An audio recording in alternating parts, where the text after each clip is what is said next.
चलिए शुरुआत करेंगे बड़ी खबर के साथ। दिल्ली में प्रदूषण से अभी तक राहत नहीं मिली है। इंडिया गेट और कर्तव्य पथ के आसपास AQI 222 दर्ज किया गया है। हरियाणा के बहादुरगढ़ में 322 AQI दर्ज किया गया है।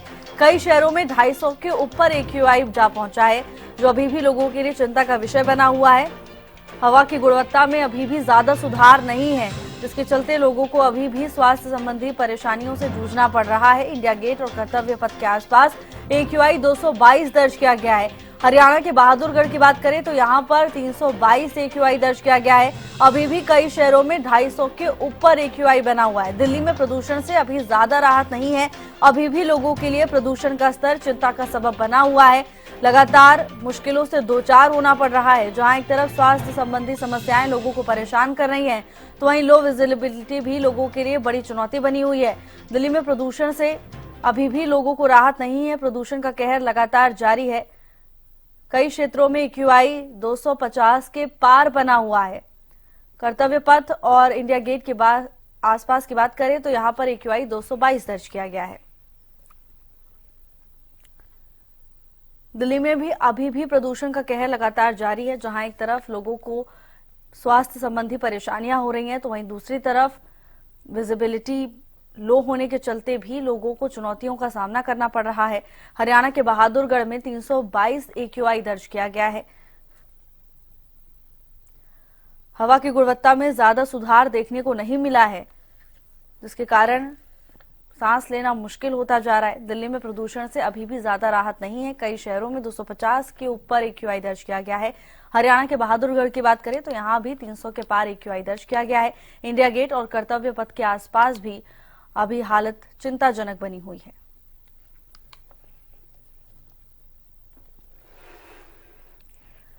ज्यादा जानकारी के साथ संजय कौशिक और महेंद्र सिंह हमारे साथ जुड़ चुके हैं। महेंद्र, सबसे पहले आपके पास आना चाहेंगे, फिलहाल क्या कुछ स्थिति बनी हुई है? हवा की गुणवत्ता क्या बनी हुई है अभी?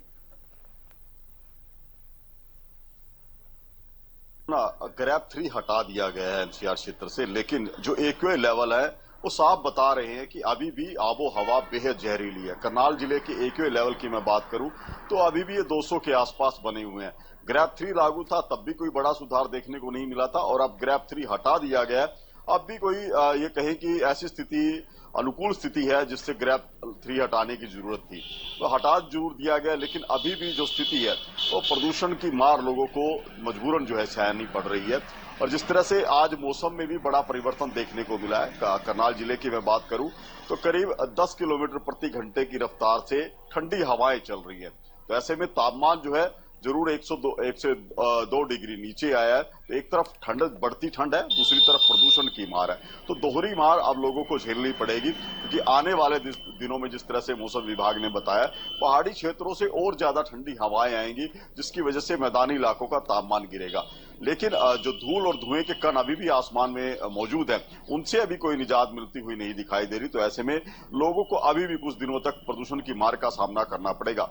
हालांकि ये संभावनाएं जताई गई है भावना कि कुछ दिनों बाद, यानी कि 3-4 दिनों के बाद मौसम में कुछ बड़ा परिवर्तन होगा, जिसके बाद हल्की बूंदाबांदी हो सकती है। उसके बाद शायद लोगों को प्रदूषण से कुछ हल्की राहत जरूर मिलेगी। जी भावना। चलिए महेंद्र, उम्मीद की जा रही है कि जल्द से जल्द लोगों को राहत मिले। आप बने रहिए हमारे साथ। संजय कौशिक जुड़े हुए हैं तमाम जानकारी लेकर। संजय, क्या कुछ स्थिति फिलहाल क्षेत्र में बनी हुई है? क्या AQI है क्षेत्र में? की भावना, अगर बात करें AQI की तो AQI कम जरूर हुआ है।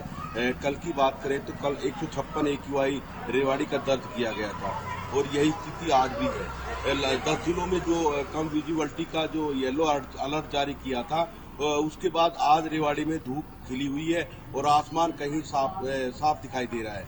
लेकिन भावना बात करूं तो अभी भी जो AQI है वो कहीं ना कहीं ज्यादा है और शरीर को नुकसान पहुंचाने वाला है। बात करें तो अगर एक व्यक्ति एक दिन में अगर 4 सिगरेट पीता है और उसको जितना नुकसान होता है, इतना AQI अभी भी रेवाड़ी का है। तो ये जो स्वास्थ्य के लिए तो हानिकारक है ही है, लेकिन साथ ही साथ जो दमा और अस्थमा के मरीज हैं या जो हार्ट के पेशेंट हैं, उनके लिए जो ये वायु गुणवत्ता है ये काफी खराब है, क्योंकि वो लोग अगर बाहर निकलते हैं तो उनको काफी दिक्कत हो सकती है। और वही जो भावना अभी जो अस्पतालों में जो दमा के पेशेंट है या हार्ट के पेशेंट है या आंखों में जलन की शिकायत है या उसके बाद खांसी जुकाम की शिकायत है, जो पेशेंट है वो काफी बढ़ गए हैं और लगातार लोगों की शिकायत है कि जो हमारी वायु गुणवत्ता है वो लगातार खराब होती जा रही है। लेकिन भावना इससे कहीं ना कहीं जो सरकार है वो लगता है कि आंख मूंद कर सोई हुई है, क्योंकि ये एक बड़ी विडंबना है कि हर साल जो है AQI इस मौसम में आकर दिवाली के आसपास खराब होता है, लेकिन सरकार इस और कोई जो सुयोजित नीति अगर होनी चाहिए वो सरकार के पास नहीं है। सरकार दावा तो जरूर करती है, पानी का छिड़काव कर दिया जाता है, लेकिन अगर बात करें कि सही से अगर इस जो ग्रेप 4 और ग्रेप 3 अगर उनको सही से लागू किया जाए और शुरू से ही अगर इनको सख्ती से लागू करके उन पर अगर कोई गैर कानूनी कार्रवाई करता है ग्रेप 4 और ग्रेप 3 के खिलाफ, उन पर सख्त कार्रवाई की जाए तो कहीं ना कहीं जो ये वायु गुणवत्ता है AQI है ये स्थिति नियंत्रण में रह सकती है। अन्यथा आने वाले सालों में स्थिति और भी भयावह होने की उम्मीद है और कहीं ना कहीं इससे जो लोगों की जिंदगी पर एक खासा अच्छा असर पड़ रहा है, लेकिन लोग पता नहीं इसको समझ नहीं पा रहे हैं। कहीं ना कहीं लोगों में भी अवेयरनेस की कमी है और लोगों को खुद भी चाहिए कि इस स्थिति से निपटने के लिए कूड़ा न जलाए और कहीं ना कहीं जो मरीज है वो घर के अंदर रहे, मास्क लगाकर चले। तो जब तक हम खुद अवेयर नहीं होंगे तो इससे नहीं लड़ा जा सकता। जी भावना। बिल्कुल संजय, लोगों का जागरूक होना बहुत जरूरी है। संजय, आपके पास लौटेंगे, महेंद्र का रुख कर लेते हैं। महेंद्र, जिस तरह से लगातार हवा की गुणवत्ता चिंताजनक बनी हुई है, सीधे तौर पर लोगों के स्वास्थ्य पर असर पड़ रहा है महेंद्र। ऐसे में अस्पतालों में हम देखते हैं मरीजों की लंबी कतार देखने को मिलती है। स्वास्थ्य विभाग का सक्रिय रहना भी जरूरी है। क्या कुछ व्यवस्थाएं नजर आ रही हैं अस्पताल की ओर से? बिल्कुल भावना, देखिए जब आबो हवा जहरीली होगी तो इसका सीधा असर इंसानी सेहत पर पड़ना लाजमी है। और बीते करीब 1.5 महीने से जिस तरह की परिस्थितियां बनी हुई है कि AQI लेवल करनाल जिले में कभी 300 350 के आसपास भी गया है और अब 200 के पार जो AQI लेवल बने हुए हैं, तो आप अंदाजा लगा सकते हैं कि यहाँ के लोग एक लंबे अंतराल से जो है प्रदूषण की मार झेल रहे हैं। और यही वजह है कि अस्पतालों के OPD के आंकड़े हम देखें तो उसमें आंखों में इन्फेक्शन के मामले सबसे ज्यादा इन्हीं दिनों में निकलकर सामने आए। इसके अलावा सांस संबंधित जो मरीज थे जिनको पहले से किसी तरह की दिक्कतें थी, उनकी परेशानियां बढ़ी हैं, उनकी संख्या भी अस्पतालों में बहुत ज्यादा पहुंची है। जाहिर सी बात है कि जिस तरह के मरीज अस्पताल में आएंगे, अस्पताल प्रबंधन को भी इस तरह का इंतजाम करना पड़ेगा। स्वास्थ्य विभाग ने भी उसी तरह के इंतजाम जरूर किए हैं कि आंखों में इन्फेक्शन के जो मामले आए हैं उनके लिए IOPD बढ़ी है। इसके साथ साथ आज इस इन्फेक्शन को खत्म करने के लिए इस तरह की दवाओं का इंतजाम करना था, वो भी स्वास्थ्य विभाग ने किया है। लेकिन ये दूसरा पहलू है। पहला जो असर है वो यही रहता है कि प्रदूषण की मार से किस तरह से निजात मिलेगी। ये कदम उठाए जाने भावना बेहद जरूरी है, क्योंकि हर साल हम इसी तरह से चिंता व्यक्त करते हैं, इसी तरह से दिखाते हैं कि किस आबो हवा में लोगों को सांस लेना पड़ रहा है। तो इसके लिए अक्टूबर या नवंबर महीने से पहले ही सरकार को और विशेषतः प्रदूषण नियंत्रण विभाग को वो कदम उठाने चाहिए ताकि लोगों को प्रदूषण की मार का सामना न करना पड़े। हालांकि उनको पता रहता है कि किन किन कारणों से इन 2 महीनों में प्रदूषण का स्तर बढ़ता है, चाहे वो फसल अवशेष जलाने की घटनाएं हो, चाहे वाहनों का प्रदूषण हो, चाहे त्योहारी सीजन में हुई आतिशबाजी हो। ऐसी घटनाओं पर यदि प्राथमिक स्तर पर ही अंकुश लगाया जाएगा तो लोगों को कम से कम ये 2 महीने जो गैस चैम्बर में उनको रहने के लिए मजबूर होना पड़ता है वो नहीं होगा। जी भावना। बिल्कुल महेंद्र, लोगों को सेल्फ अवेयर होना बहुत जरूरी है, जरूरी कदम उठाएं ये बहुत जरूरी है और तमाम जो गाइडलाइन सरकार की ओर से जारी की गई हैं उनका पालन करना भी बहुत जरूरी है। आपने पराली का जिक्र किया महेंद्र, क्या कुछ स्थिति देखने को मिल रही है? क्या किसानों में जागरूकता आई है? पराली जलाने के मामलों में कमी दर्ज की गई है? देखिए भावना, निस्संदेह में कोई दो राय नहीं है कि जिस तरह से सरकार की तरफ से जो कदम उठाए गए हैं फसल अवशेष प्रबंधन को लेकर, चाहे वो किसानों को अनुदान देने की बात हो, चाहे ऐसे मशीनी उपकरण देने की बात हो जिससे वो पराली का प्रबंधन बेहतर तरीके से कर सके, इसका एक सकारात्मक जो है लाभ देखने को मिला है कि बीते साल की तुलना में, बीते साल जहां करनाल जिले में 96 जो ऐसी घटनाएं सामने आई थी जब फसल अवशेषों में आग लगाई गई थी, इस बार ये घटनाएं घटकर 18 पर पहुंची है। तो आप अंदाजा लगा सकते हैं कि किसान जरूर जागरूक हुआ है क्योंकि उसके पास विकल्प सरकार ने दिए हैं। लेकिन ऐसा भी नहीं है कि ये पूरी तरह से या कहे 100% इस पर रोक लगी है। 100% रोक नहीं लगी है, इसी वजह से 18 घटनाएं सामने आई है। लेकिन सिर्फ ये कहें कि 1-2 जिले में इस तरह का प्रबंध हो जाए या इस तरह की रोक लग जाए उससे कुछ फायदा होगा, क्योंकि जब हवाएं चलती है, अब जिस तरह से उत्तर की तरफ से हवाएं चल रही हैं, तो जाहिर सी बात है जो पंजाब के अंदर जो प्रदूषण होगा वो भी हरियाणा की तरफ रुख करेगा, क्योंकि पंजाब में बड़ी मात्रा में इस बार जो है पराली जलाई गई है किसानों की तरफ से, तो वो प्रदूषण भी इधर के इलाकों पर असर करेगा। तो ये पूरे व्यापक स्तर पर इस पर रोक लगनी चाहिए, तभी हम प्रदूषण की मार से बच सकेंगे। जी भावना। बिल्कुल महेंद्र, आप बने रहिएगा, हमारे साथ सुरेश लगातार जुड़े हुए हैं। रेवाड़ी में हम अगर बात करें तो क्या वहां पर किसान जागरूक नजर आए पराली जलाने में, मामलों के में क्या कुछ आंकड़े देखने को मिले हैं?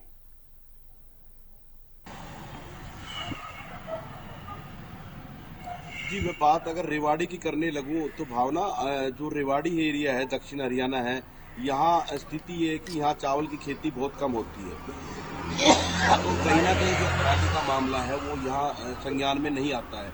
लेकिन भावना, एक बात मैं जरूर कहना चाहूंगा कि जिस तरह से हरियाणा न्यूज लगातार जो एयर क्वालिटी इंडेक्स है उसकी खबरों को लगातार दिखा रहा है और लोगों को अवेयर कर रहा है और सरकार के कानों तक भी ये बात पहुंचा रहा है, तो कहीं ना कहीं इसका असर तो जरूर देखने को मिल रहा है। और दूसरे सबसे बड़ी बात यह भावना कि सरकार को जो AQI है इस पर एक लंबी कार्य योजना पर काम करना होगा। अगर इस पर काम नहीं किया गया तो आने वाले सालों में दिल्ली NCR में जो लोगों की जो एज है वो घटकर कहीं ना कहीं 10 से 20 साल कम हो जाएगी। लेकिन लोग इसको बहुत हल्के में लेते हैं और कहीं ना कहीं वो सोचते हैं कि ये तो ठंड की वजह से या धूप की वजह से या बादलों की वजह से इस तरह का मौसम है। लेकिन उनको ये नहीं पता होता है कि वो जिस गैस चैम्बर में चल रहे हैं या जिस गैस चैम्बर में वो सफर कर रहे हैं या घूम रहे हैं, वो गैस चैम्बर उनकी जान भी ले सकता है। और भावना, आपने देखा भी होगा कि AQI से दिल्ली NCR में मरने वालों की संख्या काफी होती है, लेकिन उसके बावजूद भी सरकार जो है इस पर संज्ञान नहीं ले पा रही है और एक कोई कार्य योजना बनाने में अभी तक कामयाब दिखाई नहीं दे रही है।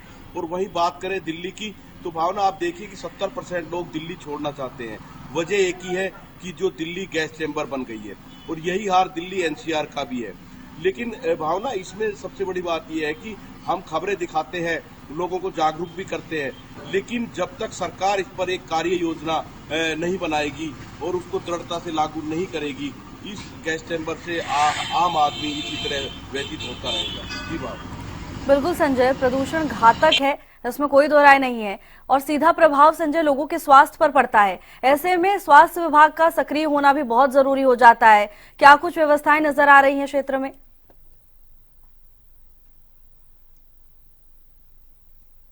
सरकारी अस्पताल की बात करें तो वहाँ मामला ये तो विषय की कोई नहीं है, लगातार और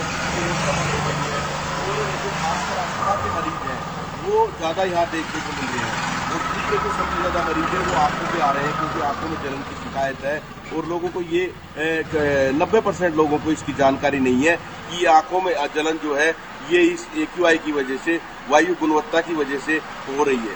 लेकिन जो अस्पताल है उनमें कहीं ना कहीं अभी भी मैं कह सकता हूं कि दवाइयों की कमी है। सरकारी अस्पताल में कुछ दवाइयां हैं जो उपलब्ध नहीं है, लोगों को बाहर धक्के खाने पड़ते हैं और उनकी जेबें कटती है। लेकिन भावना, कहीं ना कहीं अभी जो सरकारी अस्पताल है उनमें काफी सुधार हुआ है, क्योंकि आरती राव जो स्वास्थ्य मंत्रालय देख रही है हरियाणा में, वो उन्होंने यहाँ का दौरा किया था और यहाँ जो है सरकारी अस्पताल में दवाइयों की इसके बाद काफी कमी थी, वो खत्म कर दी गई है। लेकिन अगर बात करें तो जो लोग हैं उनको भी इस तरफ ध्यान देना होगा और उनको भी जागरूक होना पड़ेगा। हम लोग लगातार बताने का प्रयास कर रहे हैं कि हम किस तरह गैस चैम्बर में सांस ले रहे हैं और ये हमारे लिए कितना घातक है, और इसके लिए अगर सभी लोग मिलकर प्रयास करें और साथ में सरकार भी प्रयास करें तो कहीं ना कहीं जो है ये दानव एक तरह से जो इंसानों पर भारी होता जा रहा है, इस पर हम काबू पा सकते हैं। और अभी जो शीतकालीन जो सदन में जो 1 दिसंबर से शुरू हो रहा है, उसमें भी जो वायु प्रदूषण का मामला है वो लगता है जोर शोर से उठेगा और उठना भी चाहिए भावना, क्योंकि लोगों से जुड़ा हुआ मामला है, लोगों के स्वास्थ्य से जुड़ा हुआ मामला है और खासकर भावना जो बच्चे और बुजुर्ग हैं उन पर इसका असर ज्यादा देखने को मिलता है। और बात करें कि सरकार जो है छोटे बच्चों की नौनिहालों की छुट्टी कर देती है, 5वीं तक के बच्चों की छुट्टी कर देती है, लेकिन जो स्कूल है प्राइवेट वो कहीं ना कहीं उन बच्चों को फिर भी बुलाते हैं और कहीं ना कहीं उन नौनिहालों के स्वास्थ्य के साथ खिलवाड़ करते हैं। सरकार इस पर भी सख्त नहीं है। अगर सरकार संज्ञान ले और जो छोटे बच्चे हैं उनको घर से बाहर निकलने के लिए छुट्टी की जाती है, ना निकले वो, लेकिन उसके बावजूद भी उन्हें स्कूल में बुलाया जाता है। तो कहीं ना कहीं भावना जो सरकार है वो कड़ा कदम नहीं उठा रही है, ढुलमुल रवैया है, जिसकी वजह से एक्यूआई हर साल लगातार हम देख रहे हैं कि वो बढ़ता ही जा रहा है। जी बिल्कुल संजय, बुजुर्ग और छोटे बच्चे बहुत सेंसिटिव होते हैं और ऐसे में असर भी उन पर सबसे ज्यादा पड़ता है। महेंद्र, आपने जिक्र किया कि ग्रैब 3 की पाबंदियां हटाई गई हैं, क्या इसे एक अच्छा संकेत माना जाए? इस तरह की परिस्थितियां भावना चल रही हैं, उसमें ग्रैब 3 हटाना तो किसी भी लिहाज से अच्छा संकेत नहीं हो सकता। ग्रैब 3 तब हटाया जाना चाहिए था कि जब एक्यूआई लेवल 100 के आसपास हो जाते, लेकिन अभी एक्यूआई लेवल करनाल जिले के 200 के आसपास चल रहे हैं। तो आप अंदाजा लगा सकते हैं कि बीते करीब 30 दिनों से जब एक्यूआई लेवल 200 से नीचे नहीं आए, वायु की गुणवत्ता में कोई बड़ा सुधार नहीं हुआ, आप सख्ती बरतने की बजाय उसमें ढिलाई दे रहे हैं, तो दोबारा से प्रदूषण का वही स्तर पहुंच जाएगा जो थोड़ा बहुत कम भी हुआ है। तो कम से कम अभी जो है ये जो अभी हटाया गया है ग्रैब 3, इसको नहीं हटाया जाना चाहिए था, इसको आगे कुछ दिन और बढ़ाए जाने चाहिए थे, ताकि जो खनन जैसी गतिविधियां जिनमें बड़ी मात्रा में धूल उत्सर्जित होती है, या BS4 व्हीकल या पुराने डीजल व्हीकल जो चलते हैं, उन पर कुछ दिन और अंकुश लगना चाहिए था। क्योंकि जिस तरह से तापमान का पारा गिर रहा है, उसके बीच प्रदूषण और ज्यादा असर जो है दिखाता है, क्योंकि धूल और धुआं जो अभी आसमान में मौजूद है, और जैसे जैसे ठंड बढ़ेगी तो ये नीचे ही रहेगा, ये आसमान में फैलेगा नहीं, दूर नहीं जाएगा। तो ऐसे में लोगों को दिक्कतें बढ़ेंगी।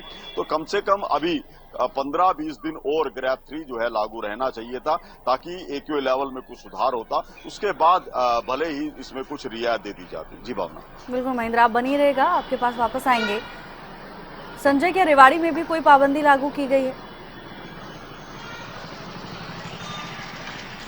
बिल्कुल भावना, मैं आपको बताऊं तो जो ग्रैब 3 और ग्रैब 4 तक ये रेवाड़ी में लगाया गया है, लेकिन भावना ये जो ग्रैब 3, ग्रैब 4, ग्रैब 2 ये कहीं ना कहीं कागजों में नजर आता है। अगर जमीनी स्तर पर देखें तो ग्रैब 4, ग्रैब 3 की जो सरकार की तरफ से गाइडलाइन जारी की जाती है, उनकी जो है धज्जियां उड़ती हुई नजर आती है।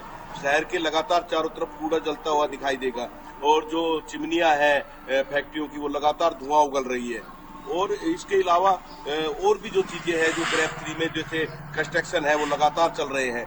तो ये जो है कागजों पर तो है, लेकिन जमीनी अगर हकीकत देखें तो बिल्कुल जीरो है। और वही भावना, सबसे बड़ी बात ये है कि जो लोग हैं वो इस तरफ अब आवाज उठाने तो लगे हैं, लेकिन ये आवाज अब किस तरह से कितनी दूर तक जाती है, ये आने वाला समय ही बताएगा। लेकिन इतना जरूर है कि ये जो 2-3 महीने होते हैं, ये हम लोगों के लिए एक तरह से हम ये कह सकते हैं कि हम गैस चैम्बर में जरूर रह रहे हैं, और इससे अच्छा खासा जो है हमारे शरीर को नुकसान भी हो रहा है। बात करें अस्पतालों की, तो अस्पतालों में भी स्थिति यही है। लोगों के पास जाकर हम लोग जागरूक करते हैं, उनको बताते हैं कि जो वायु प्रदूषण है उससे क्या क्या हानि हो रही है। कहीं ना कहीं लोग जागरूक तो हो रहे हैं, लेकिन अभी पूरी तरह जागरूक होने में समय लगेगा, क्योंकि लोग जो है इस वायु जो गुणवत्ता है इसको बहुत इजीली ले रहे थे। उनको ये नहीं पता है कि ये जो एक्यूआई है ये उनकी स्वास्थ्य के लिए कितना बड़ा हानिकारक है। जी भावना। बिल्कुल संजय, हालात चिंताजनक बने हुए हैं। धन्यवाद आपका तमाम जानकारी के लिए। गुरुग्राम से संजय राठौर हमारे साथ जुड़ चुके हैं तमाम जानकारी लेकर। संजय, बीते कई दिनों से हालात चिंताजनक बने हुए हैं, फिलहाल वर्तमान स्थिति क्या है?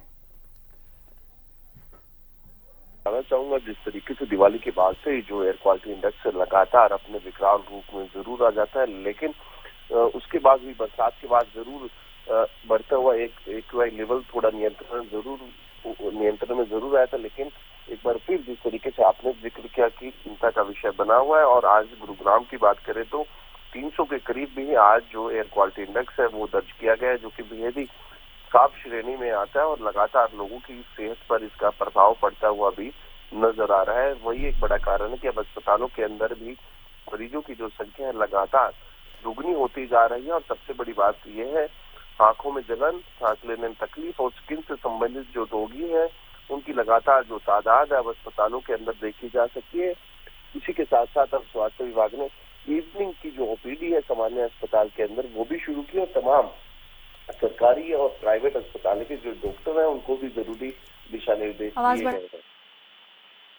और लगातार जिस तरीके से वायु गुणवत्ता बेहद खराब श्रेणी में, तो ऐसे में वो चाहे सरकार ने ग्रेड 3 की बात करें, ग्रेड 4 की बात करें, सिर्फ कहीं ना कहीं खाना पूर्ति जरूर उसको कहा जा सकता है। अभी भी गुरुग्राम के अंदर पालनाओं की जो अवहेलना है वो होती नजर आ रही है। वो चाहे खुले में कूड़े जलाने की बात करें या फिर निर्माण कार्य पे जिस तरीके से बैन लगाया गया है, वो भी धड़ल्ले से कहीं ना कहीं फलते फूलते नजर आ रहे हैं। ये भी एक बड़ा कारण है कि गुरुग्राम की जो आबोहवा है दिन प्रतिदिन काफी प्रदूषित और जहरीली होती जा रही है। जी बिल्कुल संजय, और ऐसे में लोगों के स्वास्थ्य पर सीधे तौर पर असर पड़ता है। बने रहिएगा महेंद्र। बढ़ते प्रदूषण के समय पर हम देखते हैं स्मॉग का लेवल भी बढ़ जाता है, जिससे विजिबिलिटी भी लो हो जाती है, दुर्घटनाओं का खतरा भी बढ़ जाता है। महेंद्र,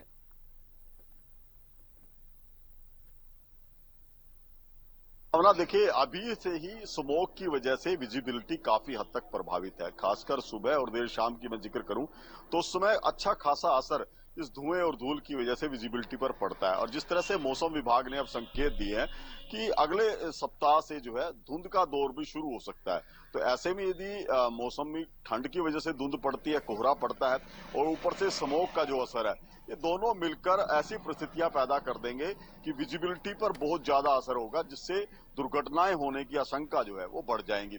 हम बीते वर्षों के आंकड़ों पर भी देखें तो नवंबर, दिसंबर और जनवरी, ये 3 महीने ऐसे होते हैं जब धुंध की, कोहरे की वजह से विजिबिलिटी प्रभावित होती है और ज्यादा सड़क हादसे सामने आते हैं। लेकिन इस बार इसमें ये स्मोक भी शामिल होगा कि स्मोक भी एक बड़ी वजह रहेगी जिसकी वजह से विजिबिलिटी प्रभावित रहेगी।